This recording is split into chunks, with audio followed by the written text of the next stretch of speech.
Happy birthday দিদু। Thank you.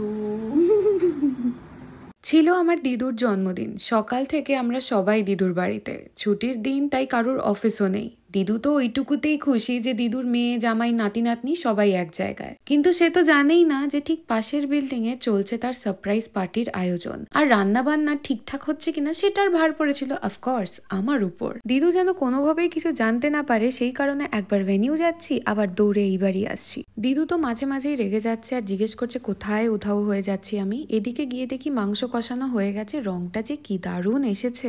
দেখেই মনে হচ্ছিল এক পিস নিয়ে ভাত দিয়ে মেখে খেয়ে নি, কিন্তু কন্ট্রোল। মাংস কষে প্রেসার কুকারে চাপতেই শুরু হলো বাকি খাবার দাবারের আয়োজন। এর মাঝে হঠাৎ আমার মাসির মনে পড়লো যে ভেনিউ সাজানোর ফুলই আনা হয়নি। তাই আমি আর ভাই দৌড়ালাম গড়িয়াহাটের ফুলের মার্কেটে। সেদিন আমাদের কপালটাও ভালো ছিল, ফুল দেরি করে এসেছিল বলে একটু দুপুর হয়ে যাওয়ার পরেও নেতিয়ে যায়নি ফুলগুলো। ফুল কিনে নিয়ে গিয়ে খাওয়া দাওয়া করতে করতে একেবারে বিকেল হয়ে গেছিল। তারপর পৌঁছে গেলাম ভেনিউতে দেখার জন্য যে সব ঠিকঠাক সাজানো গোছানো হয়েছে কিনা। সন্ধেবেলা হতে না হতেই সবাই আসতে শুরু করলো। আর ইনি হলেন আমার দাদু, যিনি আমাদের মাঝে এখন না থাকলেও আমাদের মনে তার স্মৃতি চিরকাল গেঁথে থাকবে। খুব মিস করি দাদুকে। চলো এবার দেখাই স্টার্টার্সে কি ছিল। ফুলকপি আলু দিয়ে সিঙ্গারা আর ড্রাই চিলি চিকেন, দুটোই দারুণ খেতে হয়েছিল। কেকটা আমি অর্ডার করেছিলাম স্কুটার্স কেক থেকে। বরাবরই আমি এখান থেকেই অর্ডার করি। ইনস্টাগ্রাম লিঙ্কটা কমেন্ট সেকশনে পিন করে দেবো যদি কারোর প্রয়োজন পড়ে। ওইদিকে আমরা দিদুকে বলে রেখেছিলাম যে একটা এক্সিবিশনে যাব, আর তারপর রাতে সবাই মিলে বাইরে খেতে যাব। সুতরাং খুব সুন্দর করে একেবারে সাজুগুজু করে রেডি হয়ে থেকো।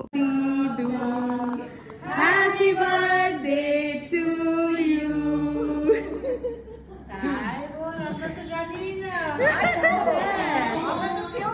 এসে তো দিদু একেবারে হকচকিয়ে গেছে। সবাই চলে আসার পরেই সুন্দর কেকটা বার করে টেবিলে রাখা হলো, আর এবার এলো কেক কাটার পালা। এই সময় দিদুন একটু ইমোশনাল হয়ে পড়েছিল, একটু কেঁদেই ফেললো আর কি। কিন্তু তারপর নিজেকে সামলে নিয়ে অবশেষে কাটা হলো কেক। কেকের ফ্লেভার আমরা চুজ করেছিলাম পাইনঅ্যাপল আর কোকোনাট, কারণ দুটোই দিদুর খুব পছন্দের। তারপর আর কি শুরু হলো গল্প আর অনেক আড্ডা। সবাই মিলে এক জায়গায় হলে ভীষণ ভালো লাগে, খুব আনন্দ হয়। সবাই মোটামুটি বাড়ি চলে যাওয়ার পর আমরা আস্তে আস্তে খেতে বসলাম। মেনুতে ছিল পেটাই পরোটা, আলুর দম, মিক্সড ভেজিটেবল, মেথি মালাই পনির, পিস পোলাও, দই কাতলা আর মাটন কষা। সারাদিনের দৌড়ঝাঁপের পর মনে হচ্ছিল কতক্ষণে বাড়ি যাব, শাড়িটা ছাড়বো আর ঘুমাবো। আর একটা জিনিস হচ্ছে, রান্না হওয়ার সময় রান্নাঘরে বেশিক্ষণ থাকলে হয়তো গন্ধে এতটাই পেট ভরে যায় যে খেতে খুব একটা ইচ্ছা করে না। আমারও সেই একই হাল হয়েছিল। রান্নাগুলো অত্যন্ত ভালো হয়েছিল, বেশি না খেতে পারলেও যতটুকু খেয়েছি বেশ তৃপ্তি করেই খেয়েছি। তারপর মনের মতো একেবারে তেল ভর্তি কাতলা মাছের পেটির পিসটা পেয়ে তো আমি দারুণ খুশি। মাংসটাও ভীষণ সুন্দর রান্না হয়েছিল। শেষ পাতে চাটনি, পাঁপড়, মিষ্টি সবই ছিল, কিন্তু সেইগুলো আর খাওয়া হয়নি আমার।